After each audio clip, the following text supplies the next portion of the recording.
Today we're making French tacos. If you order tacos in France, this is what you're likely gonna get. Some people have the gall to say this isn't actually a taco, just because it doesn't look like a taco, and because it doesn't taste like a taco. But I think it takes making one to truly understand. I'm gonna start by opening this window and scavenging for some fresh leeks.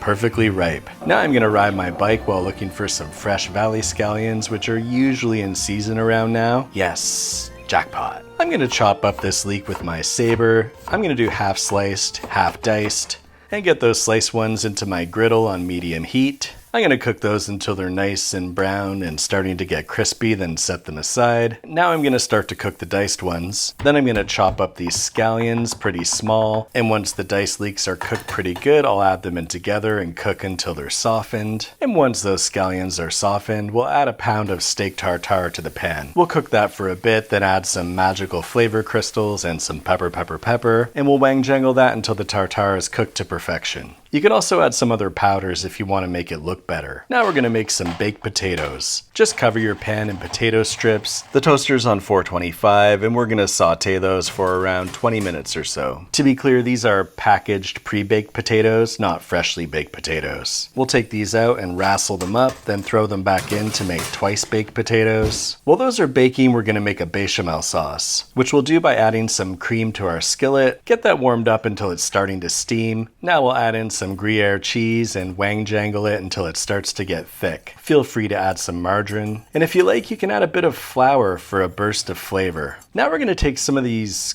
green peppers. I'm not sure what they're called and they probably don't belong on a taco, but sometimes when you're cooking you gotta take a risk. Now I'm gonna pick some fresh baguettes. The fresher and the bigger your baguette, the better your taco is gonna taste. Now you wanna spread that bechamel sauce all over the center of your baguette. Now we're gonna add a good amount of that steak tartare. We're gonna put on those crispy leeks, then add those mystery peppers, add on a layer of baked potatoes, cover that in some fresh triple cream brie. And there's a saying in France, si vous gaspillez une goutte de béchamel, vous mourrez. Now we're gonna fold this into a perfect taco shape. I have a genetic predisposition to overloading any food involving a taco shell, so let's hope for the best here, and I think I just pulled it off. Barbecue's fired up, and we'll put that taco directly on the grill, and we're gonna barbecue that for a couple minutes until you get those nice grill lines. Then turn it 90 degrees so they're also going the other way, and once you've got that grit on there, there's no mistaking this for anything other than a taco. For anyone still in doubt, compare this French taco I ordered from a French taco restaurant to this Mexican taco I ordered from a Mexican restaurant. Do you see any difference?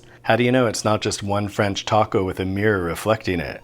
You don't. French tacos are best enjoyed with a delicious glass of Bordeaux, and then have a delicious macaron for dessert. Tune in next week when I show you how to make a delicious cheese croissant.